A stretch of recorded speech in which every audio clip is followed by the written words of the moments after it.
It Follows é claramente um filme de terror. Pode ser considerado um slasher por conter mortes em sequência com uma criatura, ou nesse caso entidade, responsável por elas. Ele conta a história de Jay, que acaba pegando uma maldição que passa como um vírus sexualmente transmissível. É um filme que deixa várias coisas para interpretação, mas por mais abstrato que ele seja, o tema principal é o mesmo, tanto figurativamente quanto literalmente: a morte.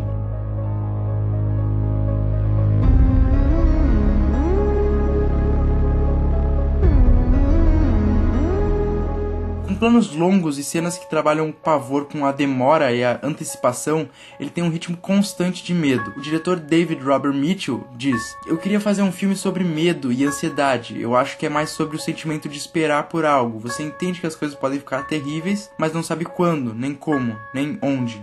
Funciona. Um terror contínuo se estende no filme todo. A coisa está vindo, lentamente, caminhando, mas não para. O filme trabalha com vários clichês do slasher, mas também os subverte. Por exemplo, todo filme gira ao redor da ideia de que quem transa morre, que é a maior regra de filmes slasher de todos os tempos. There are certain rules that one must abide by in order to successfully survive a horror movie. Number 1, you can never have sex. Mas ao mesmo tempo, o único jeito de se salvar nesse filme também é fazendo sexo. O diretor diz que sua intenção não era fazer um filme puritano ou moralista no estilo clássico dos slashers. Ele diz que, pra mim, não é que os personagens façam sexo e fiquem em perigo. No filme, o sexo simboliza a vida, e o ato de viver nos abre por perigo. Outro clichê parcialmente subvertido é a própria Final Girl, Jay. A Final Girl, pra quem não sabe, é outro clichê clássico dos slasher, uma coisa quase obrigatória nesses filmes. Ela, que é sim sempre uma mulher, é a última que sobrevive pra enfrentar o assassino. A Carol J. Clover, que cunhou o termo Final Girl, descreve uma desse jeito: a Final Girl é, em uma palavra, masculina. Assim como o assassino não é completamente masculino, ela não é completamente feminina, ou ao menos não é feminina como as amigas. A sua inteligência, seriedade, competência para assuntos mecânicos e práticos em geral e sua relutância sexual a separam das outras garotas e aliam ela, ironicamente, aos próprios garotos que ela teme ou rejeita, isso sem mencionar o próprio assassino. Em It Follows, além de a Jay não ser a única que sobrevive ao final do filme, ela também tem uma personalidade diferente de outras Final Girls. A Jay é complicada, sexualmente ativa e por vezes ingênua, e nunca é culpada por isso. A Jay também não possui traços da aparência que identificam uma clássica Final Girl, como o look meio masculino. Jay é totalmente feminina e não deixa de ser valente e lutar contra a entidade por causa disso. Ponto pro filme. Mas o clichê subvertido sobre o qual eu quero falar principalmente é outro, o do conceito da morte. Em filmes slasher, os amigos, conhecidos, parentes e colegas de alguém vão morrendo, um a um. Até que geralmente sobra a última e derradeira Final Girl, e com sua virgindade, pensamento rápido e faca roubada da cozinha, ela derrota o vilão de uma vez por todas. Ou até o filme bombar e arranjarem dinheiro para mais algumas sequências.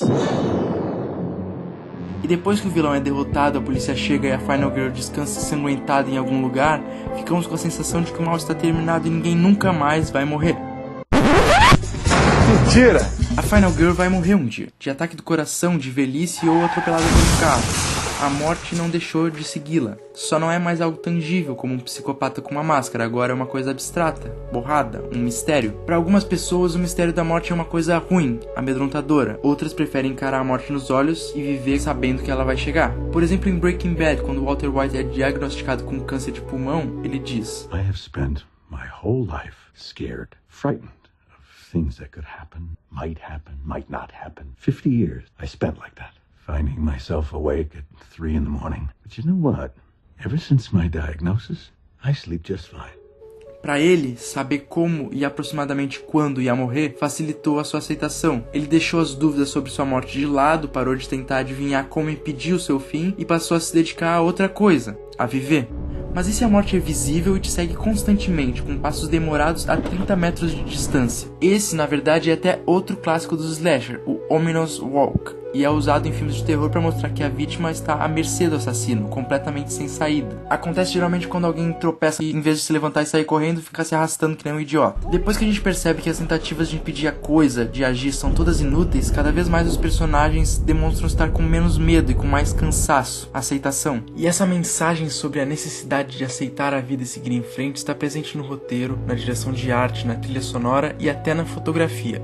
No roteiro, todas as conversas dos personagens sempre remetem a coisas que já aconteceram e cada personagem parece ter uma certa obsessão com o passado. A época em que a história se passa é indefinida e isso também foi feito de propósito. O diretor e roteirista diz que a ideia da história veio pra ele em um sonho que ele teve quando criança, e ele queria passar esse clima de sonho pro filme, um lugar fora do tempo definido, onde você ficasse se perguntando onde está, ou quando está. Por isso que, graças à direção de arte, vemos aparelhos de alta tecnologia misturados com televisões antigas e filmes em preto e branco. Também tem o fato de que as estações do ano, evidenciadas pelas roupas dos personagens, as folhas caídas das árvores e a piscina no quintal, estão fora de ordem. Parece que eles estão presos num loop temporal. Os sintetizadores da trilha sonora feita pelo Disaster Piece também funcionam muito bem, já que o som que vem desses instrumentos lembra tanto algo antigo, relembrando os filmes de John Carpenter, quanto algo futurístico. Dá o tom perfeito para o cenário de devaneio. E, por fim, a fotografia também reforça ainda mais essa atmosfera, com planos longos que te deixam ansioso e angustiado. Eles não avançam, eles não seguem em frente, e você percebe que é exatamente isso que os personagens deveriam fazer. Talvez nada exemplifique melhor esse pensamento do que a cena final. Nela,